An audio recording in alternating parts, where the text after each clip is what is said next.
Hello Medicos, I'm Ankita Lunawat and I welcome you to my channel The Learning Medico। आज के video में हम देखेंगे pneumonia.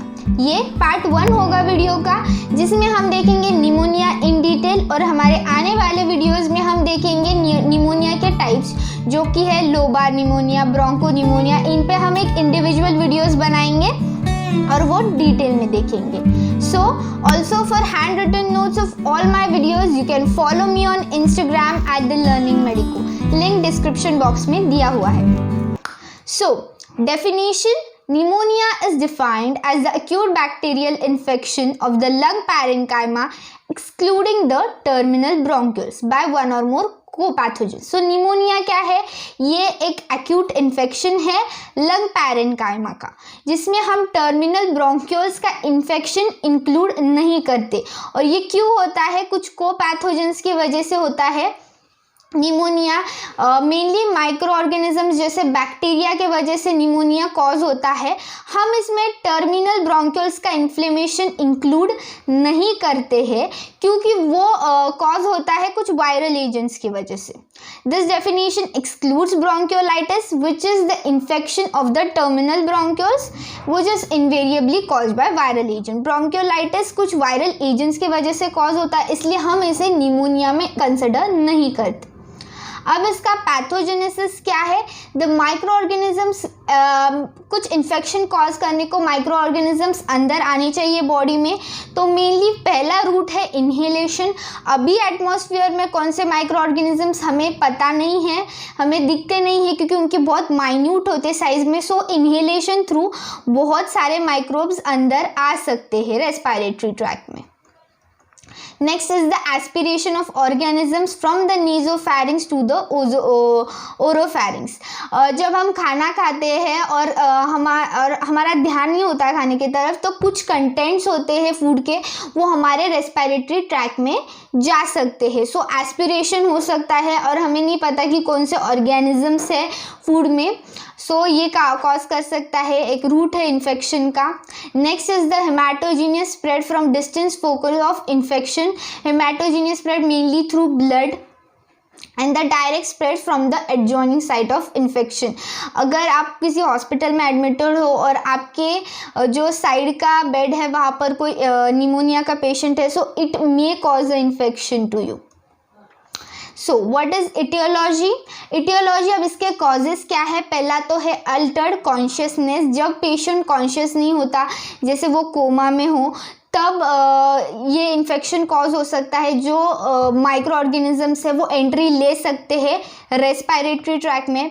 Next is the depressed cough and glottic reflex. जब हमारा ग्लॉटिक reflex proper नहीं होगा तब एस्पिरेशन होगा फूड का हमारे रेस्पिरेटरी ट्रैक में, और ये इन्फेक्शन कॉज कर सकता है। Also depressed cough. Next is the impaired mucociliary transport. जो म्यूकस होता है हमारे रेस्पिरेटरी ट्रैक में, उसका नॉर्मल फंक्शन क्या होता है कि जो फॉरेन बॉडीज आ रहे हैं वो उसे ट्रैप करे और हमारे लोअर रेस्पिरेटरी ट्रैक में जाने से रोके। पर जब ये म्यूकोसिलियरी ट्रांसपोर्ट जो है ये इम्पेयर हो जाता है, ये खराब हो जाता है, तब माइक्रो ऑर्गेनिजम्स अंदर आ सकते हैं और इन्फेक्शन कॉज कर सकते हैं। Then the impaired alveolar macrophage function, इनका डिफेंस फंक्शन होता है बॉडी में, और जब ये किसी वजह से खराब हो जाता है तो ये बहुत सारे रेस्पिरेटरी इन्फेक्शन जैसे निमोनिया कॉज कर सकते हैं। देन द एंडोब्रोंकियल ऑब्स्ट्रक्शन, जब एंडोब्रोंकियल ट्री का ऑब्स्ट्रक्शन हो जाता है मे बी किसी ट्यूमर की वजह से, तो this can be a cause of pneumonia. Then the immuno compress state, जब हमारी इम्यूनिटी कम हो जाती है कुछ इम्यूनो कॉम्प्रेस डिजीजेस जैसे एड्स की वजह से, then it may cause secondary infection known as pneumonia. Pneumonia appears as a secondary infection. Next is the classification. हमने निमोनिया को कैसे क्लासिफाई किया? पहले तो है एनाटॉमिकल क्लासिफिकेशन, मतलब उसकी वो कहाँ पर लोकेटेड है, ये निमोनिया कहाँ हुआ है, लंग के कौन से पार्ट में हुआ है, इस पर हम उसे क्लासिफाई करते हैं। तो पहला है लोबार निमोनिया, जिसमें लोब्स अफेक्टेड होते हैं, broncho pneumonia and interstitial pneumonia. हम ये सारे निमोनिया इन डिटेल हमारे आने वाले वीडियोस में देखने वाले। नेक्स्ट इज द इटियोलॉजिक क्लासिफिकेशन, मतलब इसके कॉजेज क्या है निमोनिया के। It is cause by bacterial agents, तो हम उसे बैक्टीरियल निमोनिया में क्लासीफाई करते हैं। अगर किसी वायरल एजेंट की वजह से हुआ तो हम उसे वायरल निमोनिया में, mycoplasmal pneumonia, fungal pneumonia and the pneumonias from non infectious aetiology. ऐसा भी हो सकता है कि कोई ऑर्गेनिज्म नहीं है फिर भी निमोनिया हो सकता है cause. Next is the clinical classification, उसकी क्लिनिकल सेटिंग्स क्या है वो इस पर हम उसे क्लासीफाई करते हैं। First is the community acquired pneumonia, जब कोई पर्सन हॉस्पिटल में एडमिटेड नहीं हो बहुत सालों के लिए और तब उसे ये हो जाए, निमोनिया हो जाए, then it is known as the community acquired. Health care acquired मतलब पेशेंट जब एडमिटेड होगा हॉस्पिटल में तब उसे निमोनिया या फिर उसके कुछ साइंस एंड सिम्टम्स नहीं थे बट उसके बाद उसे निमोनिया हुआ है तो हम उसे हेल्थ केयर एक्वायर्ड निमोनिया कहते हैं। हॉस्पिटल एक्वायर्ड निमोनिया एक टाइप है नोज़ोकॉमिकल इन्फेक्शन का, जिसमें हॉस्पिटल में एडमिट होने के बाद उस पर्सन को निमोनिया होता है। Next is the ventilator associated pneumonia, ये वेंटिलेटर्स पर जब पेशेंट होते हैं तो उन्हें भी निमोनिया कॉज हो सकता है क्योंकि वो मोस्टली अनकॉन्शियस होते हैं और which is one of the aetiology of pneumonia. And ventilator associated pneumonia also come under nosocomial infection. Pneumonia in immunocompromised host, जैसे हमने देखा था कि कुछ इम्यूनोसप्रेसेंट डिजीज़ेस की वजह से जैसे एड्स हो, HIV, उसमें हमें निमोनिया एज अ सेकेंडरियल इन्फेक्शन दिखाई देगा।